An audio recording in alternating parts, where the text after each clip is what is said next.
Hello, everyone, and welcome to Back to Ashes. My name is Phoenix. To the elite members of the channel, thank you so much for your love and dedication. I am left flabbergasted every single day. Thank you.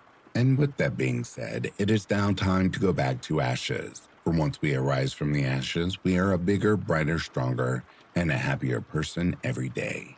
Sit back, relax, kick back, grab a snack, or tuck in and get warm, and prepare for your dose of vocal melatonin entitled True Creepy Encounters. Right after this intro, there will be an ad. I'll read the first story, there will be an ad. And after that, there will be no more ads within this video.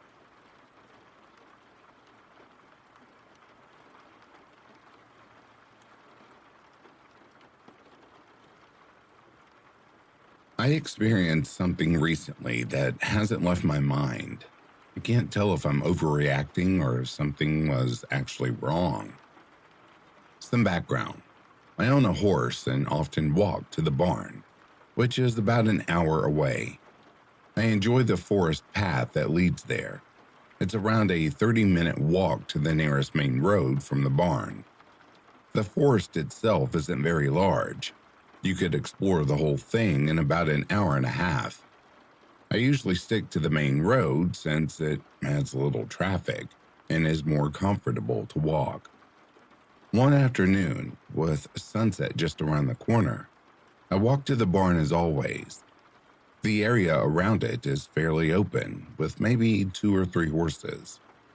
I spotted a man near one of the houses, standing between bushes, holding a rifle.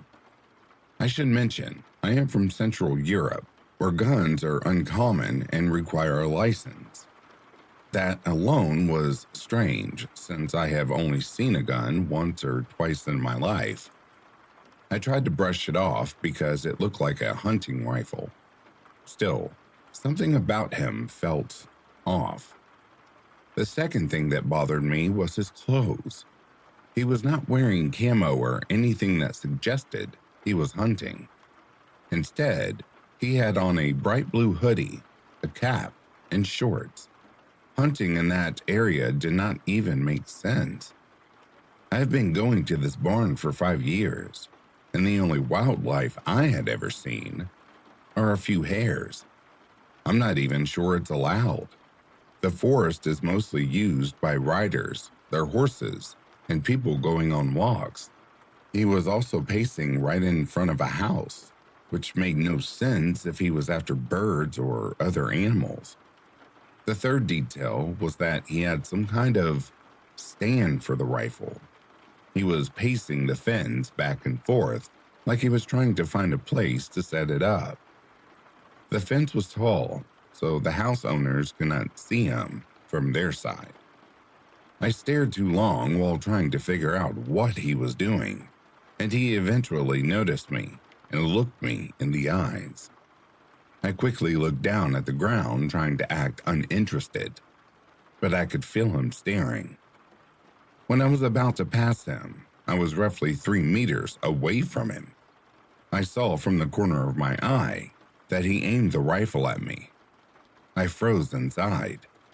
With my survival skills of a vegetable, I told myself to keep walking and prayed he would not do it in public.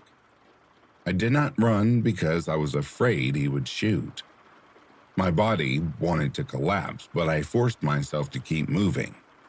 I do not know how long he kept that gun aimed at my back. I was too scared to look behind me. Then I heard the gun cock. My heart dropped. I sped up my pace until I turned the corner. Then I finally sprinted. He did not follow me. I ended up sitting in my horse's stall for what felt like hours. By then, it was completely dark. I had not seen a single person at that barn or on the way there.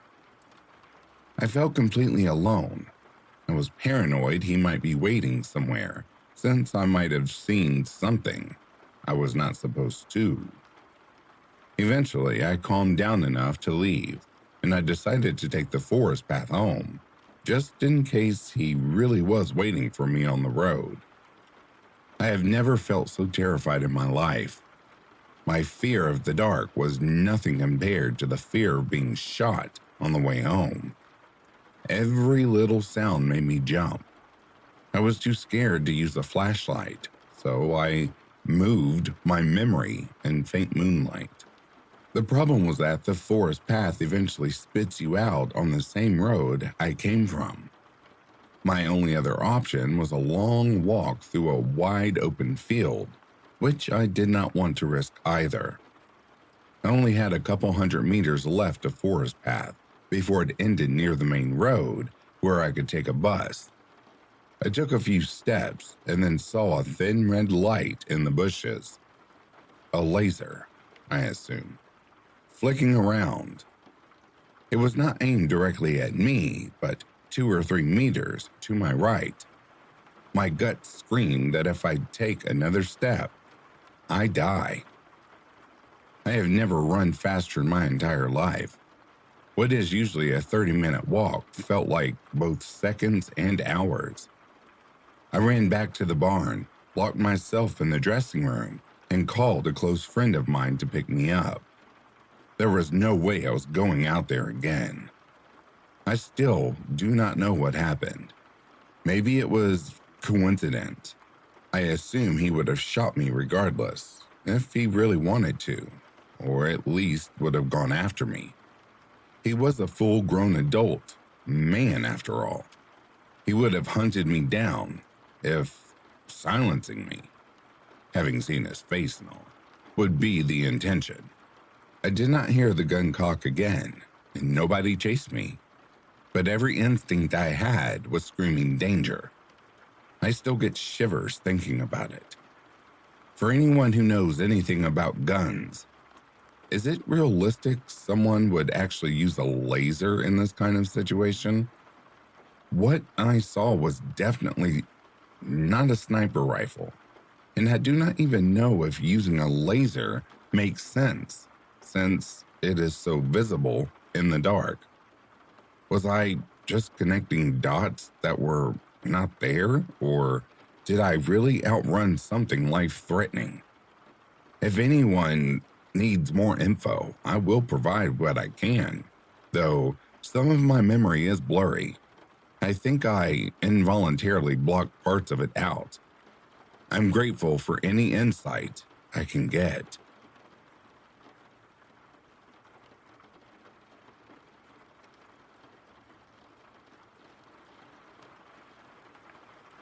I live in the basement of this godforsaken town, a place where the streets pulse with the desperate rhythm of junkies clawing at their veins and families crumbling under the weight of endless poverty. Shadows linger here like old friends who never leave, whispering promises of ruin. A few nights ago, the heat was a suffocating beast, wrapping its clammy fingers around my throat, making every breath a labored gasp. Sleep was a distant memory, and boredom gnawed at my insides like a rat in the walls. Everyone I knew had fled to brighter horizons on vacation, leaving me alone in that stifling apartment, the walls closing in like a coffin. Finally, I muttered to myself, "Fuck it, I need some air." Even as a voice in the back of my mind hissed a warning, I chose to ignore it. I headed to my favorite haunt in this wretched neighborhood, a sprawling grove that squats like a forgotten relic near my house. It's a tangled mess of ancient trees, their branches twisting like skeletal fingers reaching for the sky and underfoot. The ground is a carpet of decaying leaves and dirt that swallows your footsteps. I knew it was idiocy to venture there after dark. The grove harbors all manner of depraved souls, the kind who slink through the night with eyes that gleam like predators in the underbrush. But the apartment's air was thick with stagnation, and one more minute trapped inside would have shattered my sanity. So I plunged deeper into the woods, the faint glow of scattered lamps flickering like dying embers, casting long, distorted shadows that danced mockingly around me. The deeper I went, the more the world faded away. No street noise, no distant sirens, just the silence broken by the occasional rustle that could be wind or something else. I found my spot, the darkest heart of the grove, where a massive tree trunk lay felled like a giant's corpse, its bark rough and splintered under my touch. I climbed atop it and lay back, staring up at the canopy that blotted out the stars, feeling for a moment like I was in some twisted paradise. Even at night, when danger lurks in every shadow, this place calls to me. I've seen shady figures, ghostly outlines, flitting between trees, their intentions as murky as the fog that sometimes rolls in, but I've always brushed it off. That night, though, something was different. A chill slithered around my spine despite the heat, an unspoken dread that made the hairs on my neck stand on end. The air felt heavier, laced with fear I couldn't place, like rotten mixed with smoke.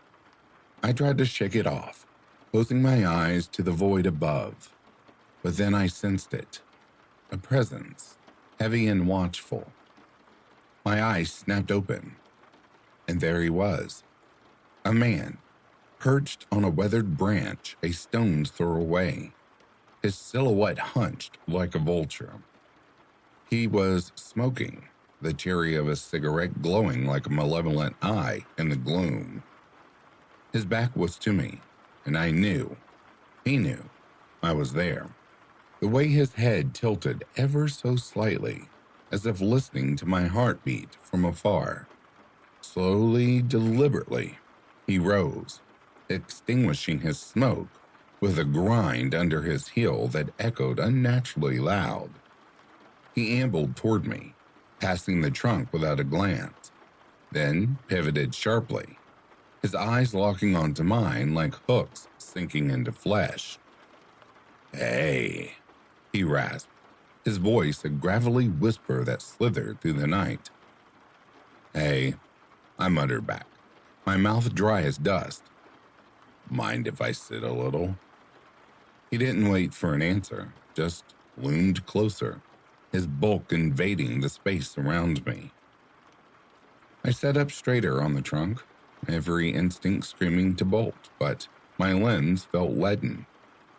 He planted himself beside me, too close, his thigh brushing mine in a way that sent a jolt of revulsion through my gut.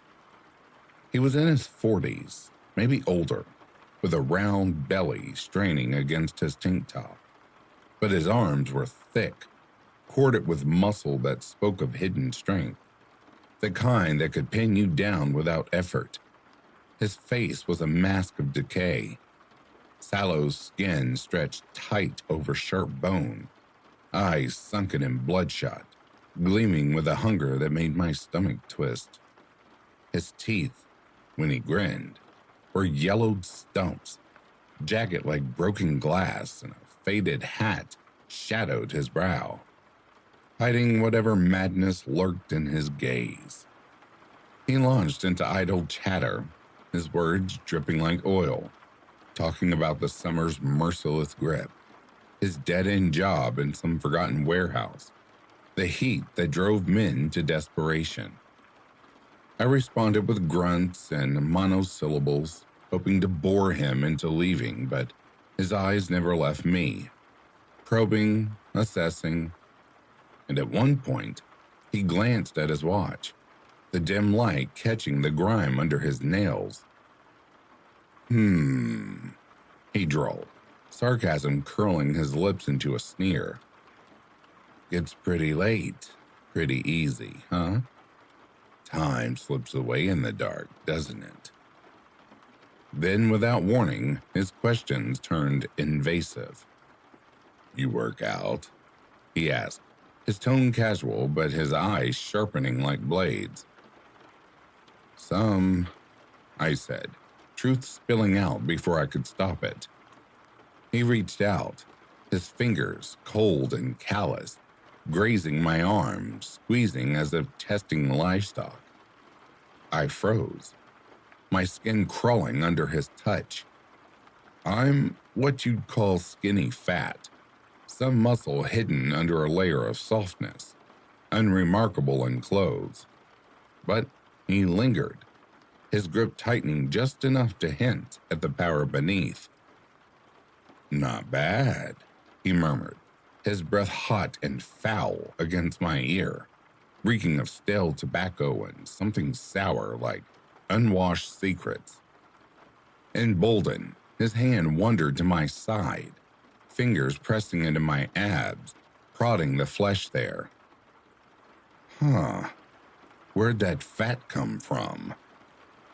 He chuckled, a low guttural sound that echoed unnaturally in the stillness, and I forced a laugh back, though it tasted like bile.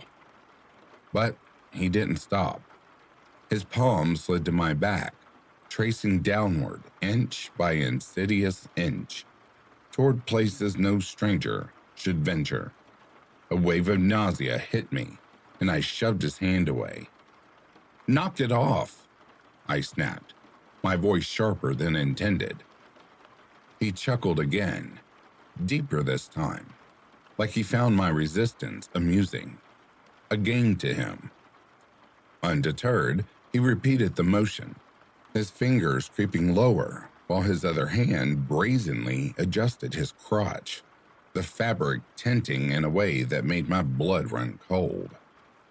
I pushed harder, standing up abruptly, the trunk creaking under me like a warning. "I said knock it off. Don't do that again." His face twisted, the grin fading into something feral. "You don't like that?" he pressed, his voice dropping to a menacing whisper. "No, I don't."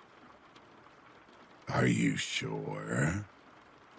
He leaned forward, his eyes boring into mine, pupils dilated like black voids sucking in the light. "Yeah, I'm sure."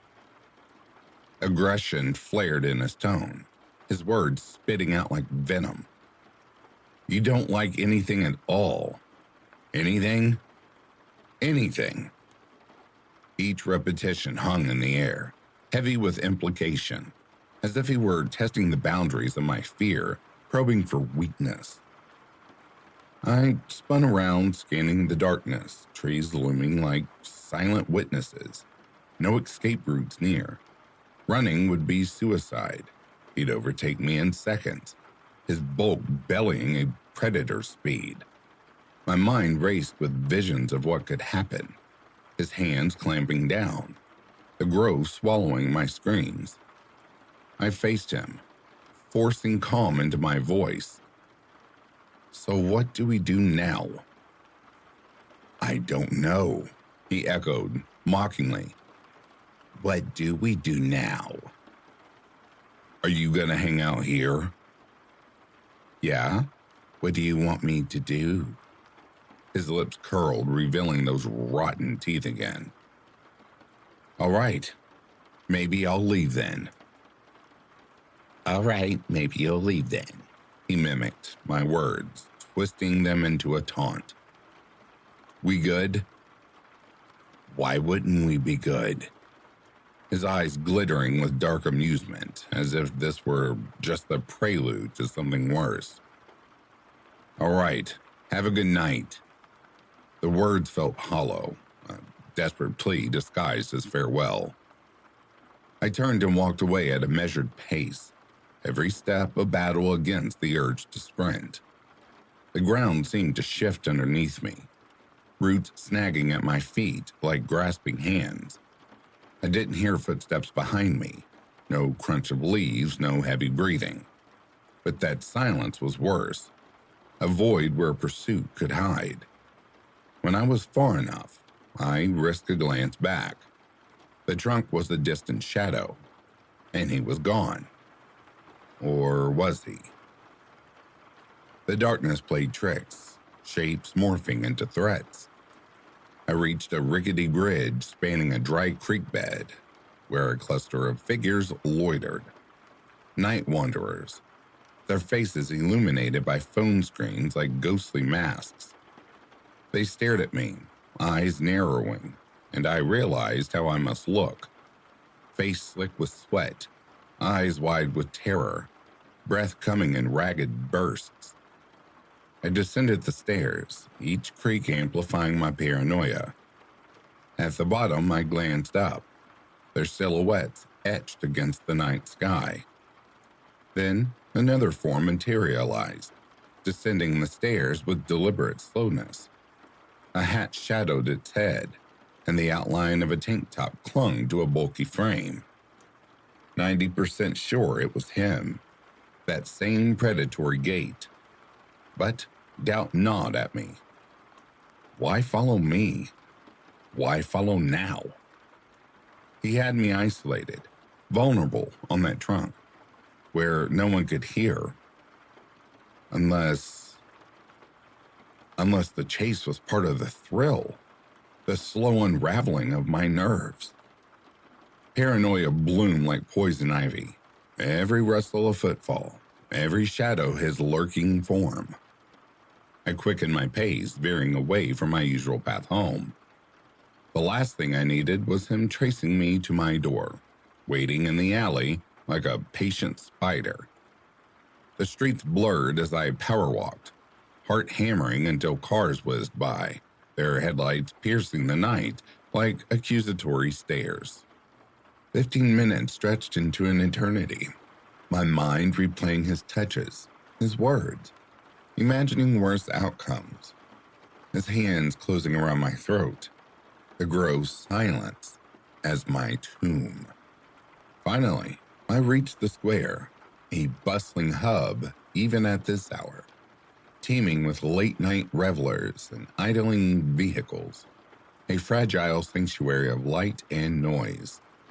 I collapsed onto a bench, scanning every passerby for that hat, that belly, those eyes. Half an hour I sat there, muscles coiled, ready to flee, the adrenaline souring into exhaustion.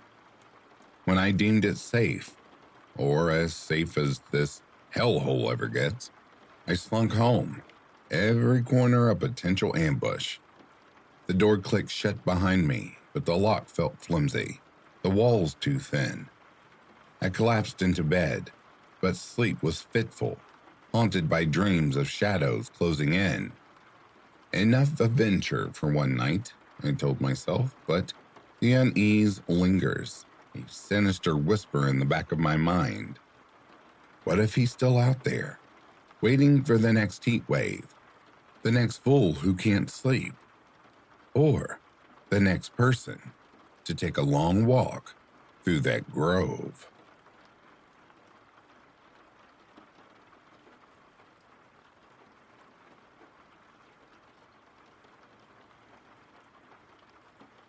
I'll preface this by saying I was raised by a killer. My grandfather and grandmother raised me.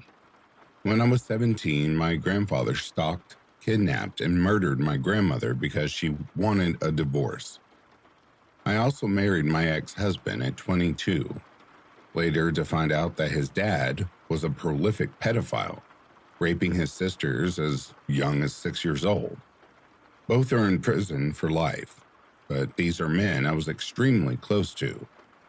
For a while, I was almost attracted to danger, and the warning signs were easily ignored and considered normal, until I started listening to my intuition, and now I can spot these predatory-type people out.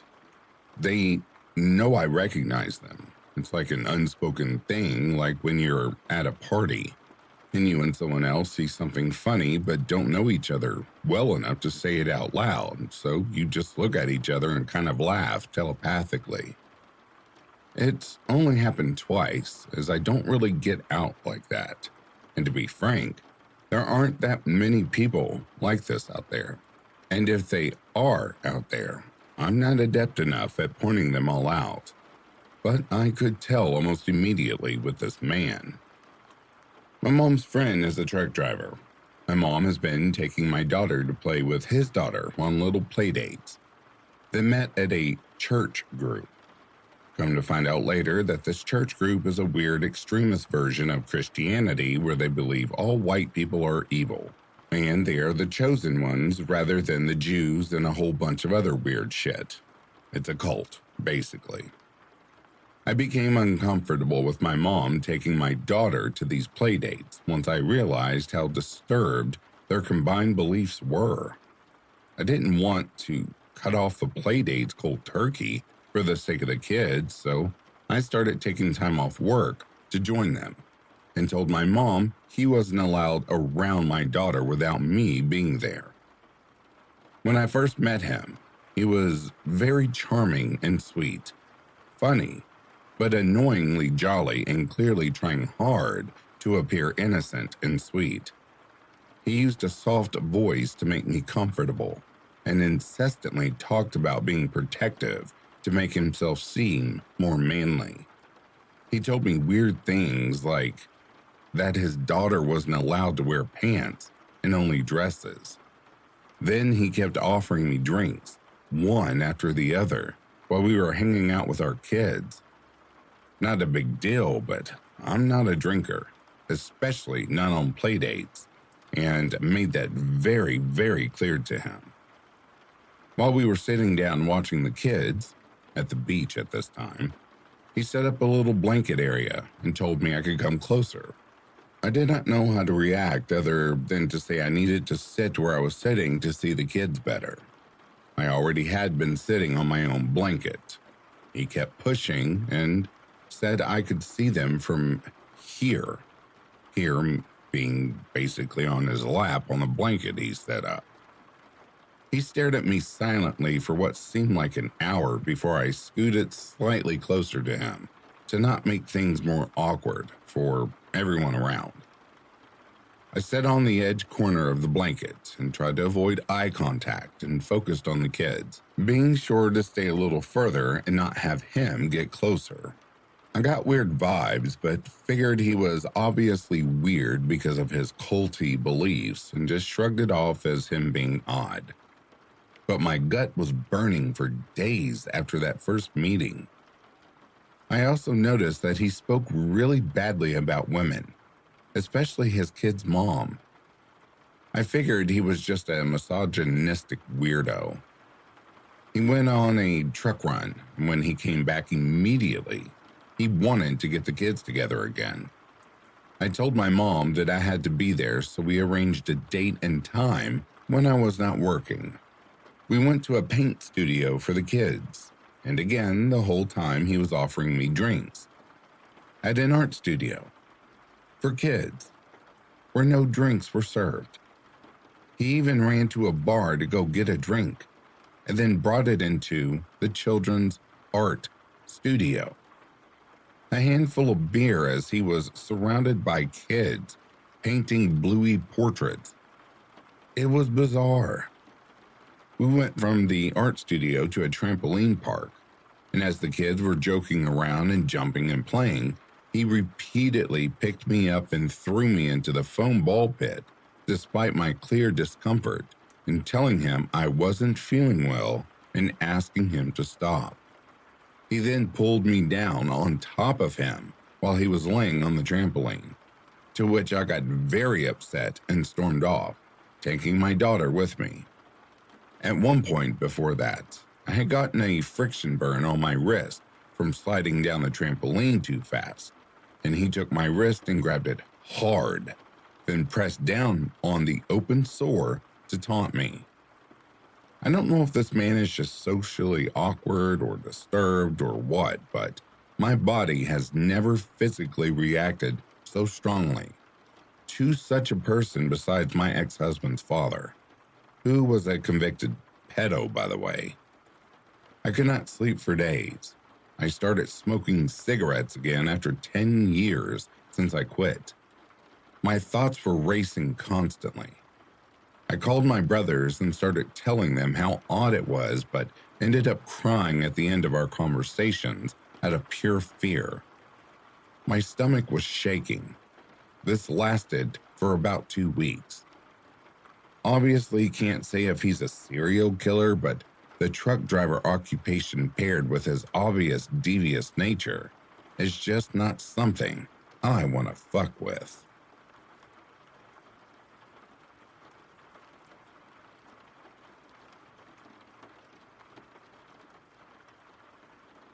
My mom still lives in the house I was born and raised in, which is also where I had my creepy encounter. I'm 39 now, and the event I'll be describing occurred when I was 26. I visit my mom at her house often to check in and visit. On Sundays, we cook or bake and chat.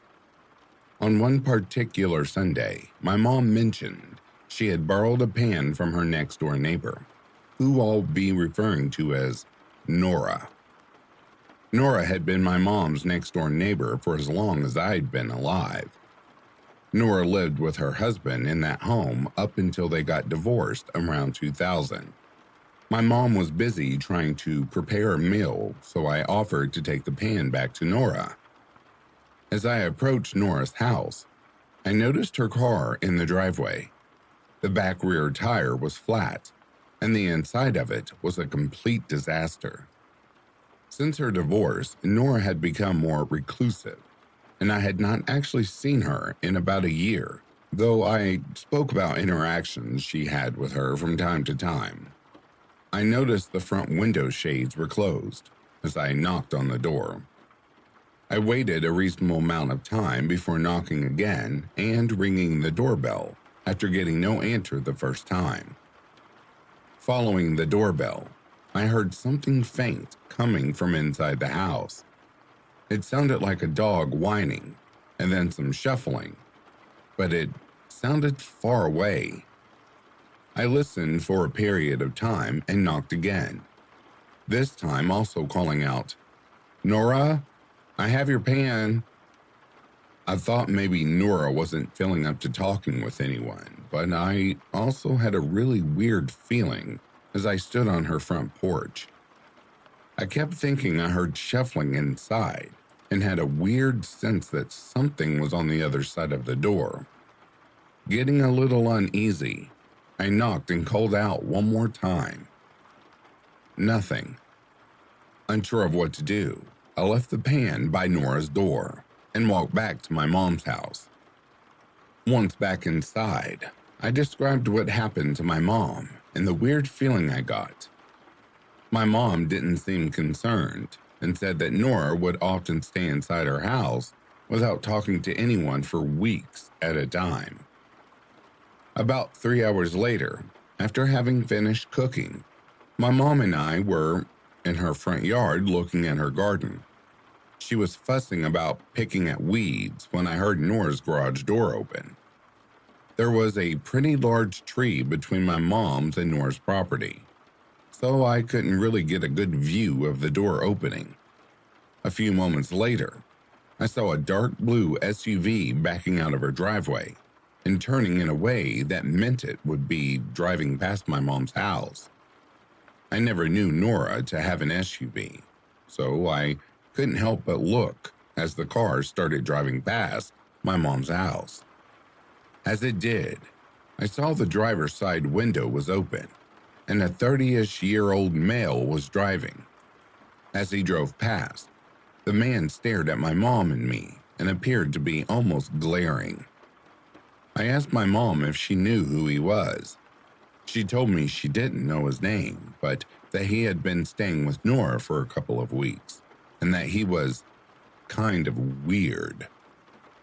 She didn't see him glaring because she was messing around with weeds. Again, I had an unsettled feeling overall, but just figured that Nora wasn't feeling like opening the door that day. Fast forward about 2 weeks, and I got a call from my mom while I was at work.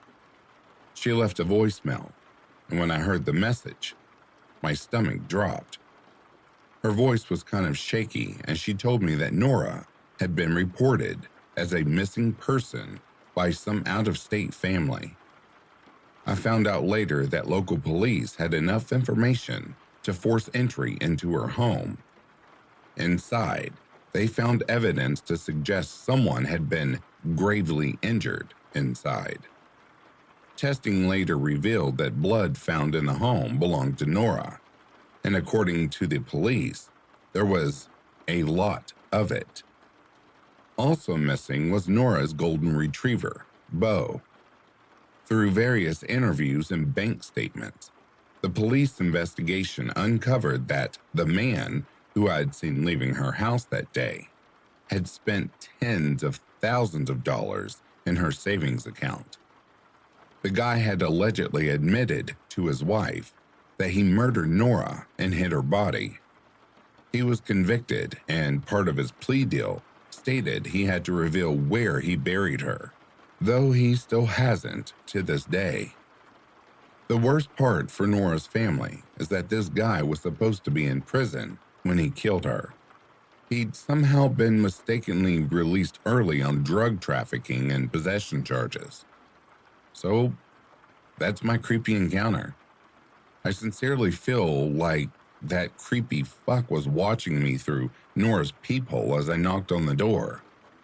I'll never know if she was already dead at that point, but I swear I heard her dog whining inside that day.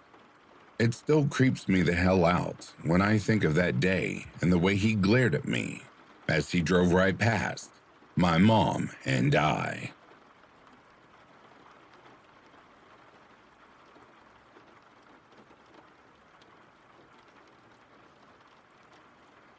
So, at the start of the year, my partner and I were door dashing on the weekends and some weekdays from 10 p.m. to 3 a.m. We were at it for a few months and never had any issues with weirdos or bad situations. But when this happened, it scared us so bad we never went back out to dash. One night, we had a delivery to one of those apartment complexes that suck to navigate. The apartments were inside buildings that you can only access through a locked door, and either the buildings had no labels or they were extremely hard to find because we were looking for this guy's section for over 5 minutes. It was 1 a.m., dark as hell, and a weekday, so nobody was around. The complex didn't necessarily look sketchy like others we'd been to, so I figured it was okay. When we finally thought we found the building, I got out of the car and walked up to the locked door, followed the instructions to get in, and the door doesn't unlock. So I'm trying to get in touch with the customer, letting them know the door isn't unlocking, reiterated the instructions, all that jazz. Dude doesn't answer for over 15 minutes. At some point, my partner was standing outside the door waiting with me. And there we were, looking dumb as hell, standing outside a locked door with a DoorDash bag for what felt like forever. When he finally answered, he told me I was at the wrong section. He was at the door and didn't see me. At this point, we'd wasted so much time waiting that I just took off running towards what I thought was the correct section. I don't know why. I think I was frustrated and extremely stressed out by the whole thing. Told my partner to get back in the car and follow me. Well, while I was running, I came across this man who couldn't have been much older than me standing at the back door outside of one of those buildings, leaning on the rail, smoking a cigarette. I briskly walked up, smiling, holding the bag on display, so he doesn't think I'm running up on him for no reason. I asked if he had a DoorDash order. You're not supposed to do this, by the way. I was just so sure it was the guy, the only person standing right outside the building. He looked at me for a second, not meeting my eyes, and I could tell this guy was high as shit. This didn't really bother me, though, because everyone smoked in that city, including me. He answered, yeah, nah, I didn't get anything. His demeanor was a bit off, and it took him way too long to think about whether he ordered a DoorDash or not, but I shrugged it off as him being high. I thanked him, apologized, and kept running down the sidewalk to try to find this dang section. I got to the end of the street and looked around, still not seeing a single sign or symbol what the buildings were. I got my phone back out and was hard staring at the map, thinking maybe I could just run to where the customer GPS point is, which wasn't actually too far from me. I turned around and saw my partner had finally come around the bend, but he too stopped at that guy standing outside to ask if he had a DoorDash order. His passenger side was facing towards the guy.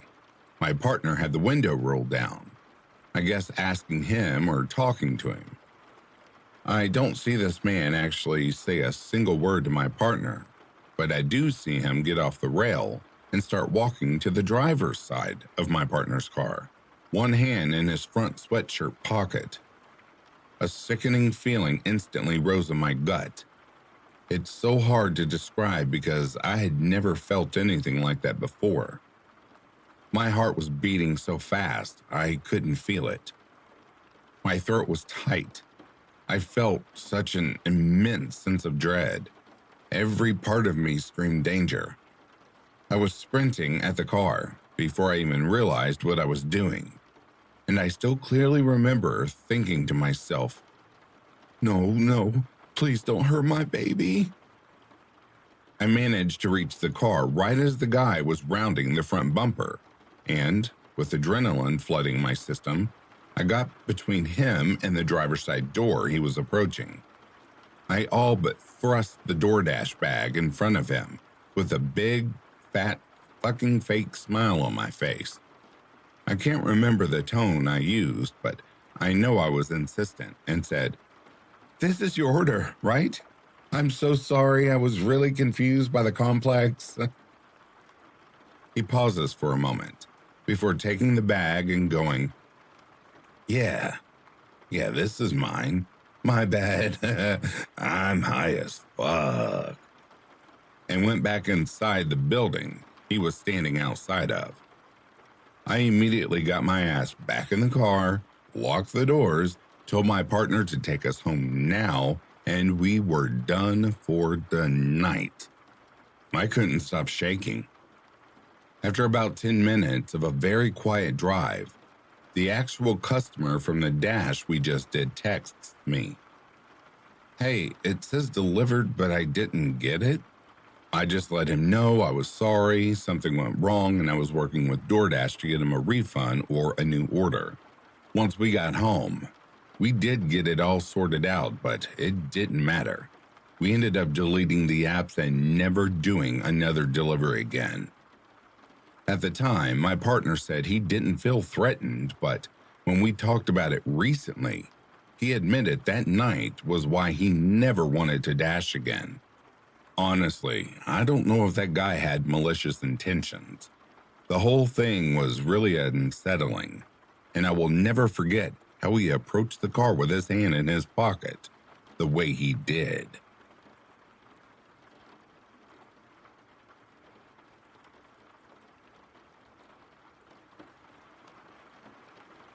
I'm very fortunate to live somewhere with beautiful walks nearby, so I like to get out and walk nearly every day. This place is also really safe, so it never crossed my mind that I'd be in the position I'm currently in. It started last year. I don't keep a routine, but like I said, I like to get out and walk most days. It was a beautiful day. The paths were very busy with dog walkers, locals, and so on, enjoying the weather and the scenery. I took my time and didn't pay too much attention to anyone because, like I said, this is a super safe place. When I turned back for home, I was aware someone was walking behind me. Not that close, so I assumed that they were just heading back the same way as me. That's not unusual. It's a very popular path. When I got home, I took my shoes off in the usual place, which is positioned so that I can see through the kitchen window, which points the same way as the front door. I noticed that there was a man looking through the kitchen window and looking, really looking into my kitchen. Not a quick glance, a deep taking in every detail look. Then he moved away and knocked on my front door. Now, I do not open the door unless I'm expecting someone. And if it's just a parcel, there's a strong chance I'll just let them leave it in the safe space. I'd planned on ignoring him, but he knocked harder and said something close to, "I saw you get home." That gave me the impersonation that he wasn't going to go away, so I opened the door a crack and kept my foot wedged so he couldn't open it any further. I'm a small woman, and he's over a foot taller than me, strong, and gave me serious, "you need to run away from him" vibes. He was carrying a slow cooker box, which struck me as odd, but I figured he was taking it to a neighbor. Then he said, "I followed you home from X." Just right out with it. He gave me some story about how his mother used to live next door, and he wanted to know how long I'd lived there. I told him he wants info on the neighbors on the side his mother supposedly lived in. Then my neighbors on the other side have lived there for 50 years, and they'd be able to tell him everything. He was irritated by that answer and switched tack. Then he kept trying to invite himself in for a cup of tea, and I politely but firmly told him to leave and lock the door. I didn't go anywhere by myself for a couple of weeks and kept an eye out for him, but nothing. So I started going out by myself again. And there he was, this time riding a bike. I don't precisely remember all the times, but it was something like this. I was wandering near my favorite spot, and he rode his bike around me in a big circle 3 times. He just watched me. I gave him my best "go rotten hell" glare, and he left. He kept popping up. The next time I was on my way back from the shop, and he said, "Hi," I'm not using my name here, "it's a nice evening." I don't remember giving him my legal name, and he carried right on. So it was uncomfortable, but nothing horrendous. And I'll note that he popped up on all of the different paths around here. There were a few more instances like that. 6, maybe 7 at a guess. Then I did something stupid, and I went against my gut. It had been a long week, and I was dying for a walk to clear my head. It was winter, pitch black outside, but I needed something small from the shop. My gut told me, don't do it, don't go out. I had a horrible feeling before I even got my shoes on. I ignored it and told myself I was being stupid. It's a beautiful, safe area. I was just being anxious and ridiculous. I got to the shop fine.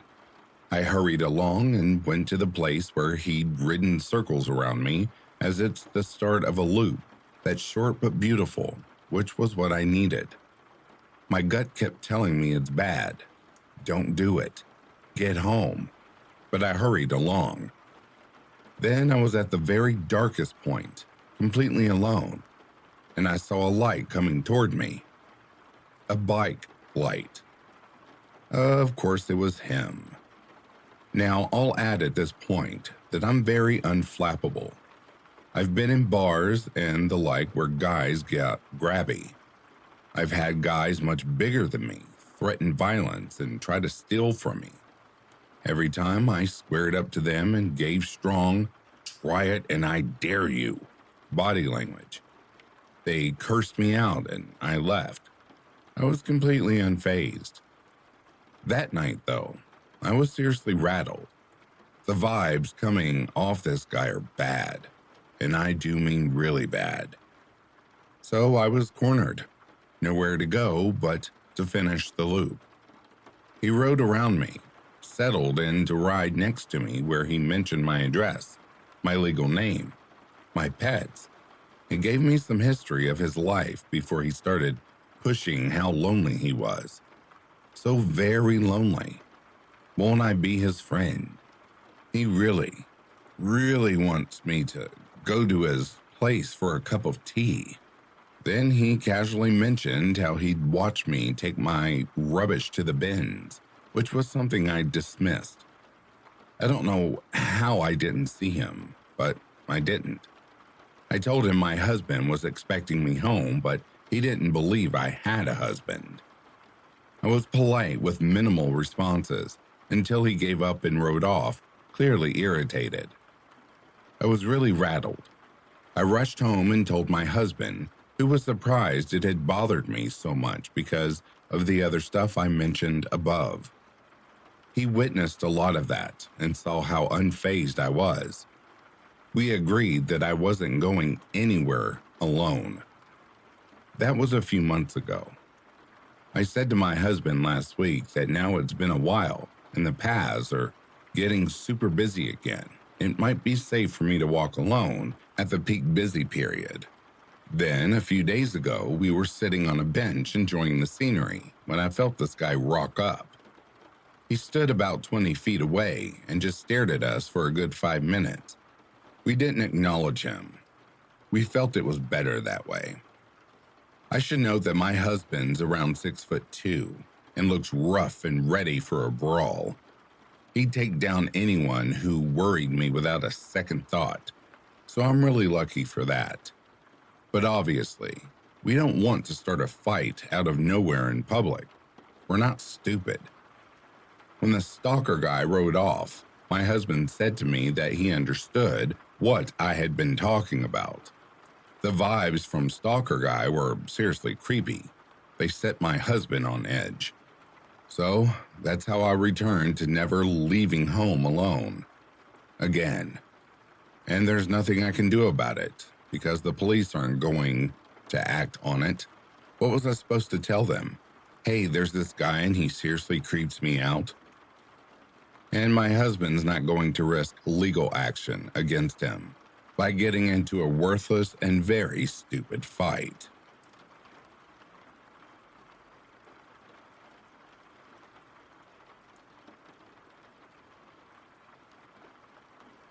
So when I was around 20 years old, I'm female. I was newly single and exploring the apps. I matched with this guy named Alex. He wasn't my usual type, but his profile seemed cool. Showed he was in school, had a car and job, plus friends, so he didn't seem weird to me at all. We got to talking and he seemed pretty into me, so we set up a date. He came to pick me up for a driving date. So basically sitting in his car for hours driving around. Yeah, I don't know why I did this, but I blame it on being young and dumb. So he started driving. We drove for about 40 minutes all the way to downtown. Mind you, during these 40 minutes, he was blasting music at full volume with the windows down. Everyone on the sidewalk staring at us while he's screaming the lyrics out the window. When I brought up that I thought it was a little loud, he said, "Nah, everyone loves it." They, in fact, did not love it, I can assure you.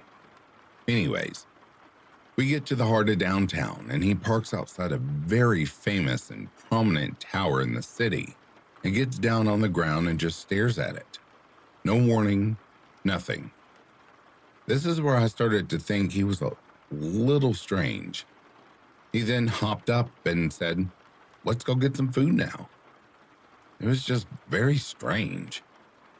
So now we begin driving to get food, and he drives 2 cities outside of the one we're in. Essentially, we've been driving now for hours. While on this drive, he starts spewing racist bullshit, and then abruptly tells me that he's a very depressed and troubled person, and asked me if I have ever done the slicey-dicey to my wrists. With this, I was very taken aback and didn't really know what to say. I mean, I've known this man only for a few hours at this point, and didn't think conversation would get this deep.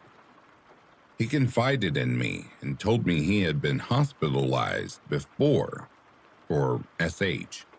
At this point, the vibe he was giving off was scary, and I started to feel in danger. But I was even more scared that if I offended him, something bad could happen. Let's not forget, I'm in his car. He has my home address, and I'm 2 cities out of mine. So I played nice. We finally got to a food spot and ate some dinner. At least he paid, right? Anyways, now's when it starts to get really creepy. We begin driving again, back to our city, but he keeps taking the long way. So our 1-hour drive turns more into a 3-hour drive. At this point, we're back in the city, but it's really late at night, around 11:30 p.m.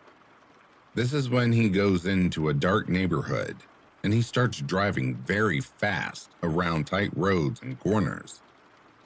As he's doing this, I ask him to slow down because he's scaring me, and he turns and looks at me with no emotion and says, "You know, I've had some really hard days in my life."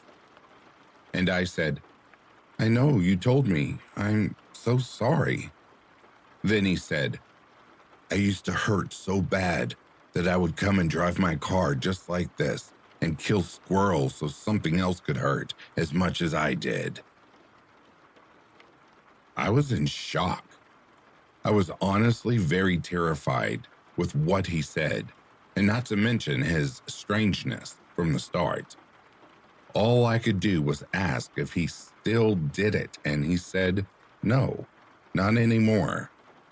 I knew that wasn't true, but I thought if I offended him, he can easily overpower me, so play it nice again? At this point, we were very close to my home, about 10 minutes. Then abruptly, he asked if I've been to this park that's coming up. This park is at the bottom of a cliff, and it's in the middle of the night. I have been to this park, but even if I hadn't, I would have said yes, because there was no way I wanted that man to drive me down there. He then said, "Oh, perfect. I haven't. You can show me around," and took a right and drove down the very dark road to the bottom of the park, where the parking lot was completely empty, with about 6 streetlights total. Needless to say, I thought I would be victim number 1. Since I'm here, I obviously wasn't, but his tone and mannerisms were so strange while we were there. He then basically forced me to kiss him pretty intimately and got handsy while I kept pushing him off. It didn't escalate past that, but then he drove me home. I blocked his number and all socials after that, but I often wonder if I really did go on a date with a serious psychopath.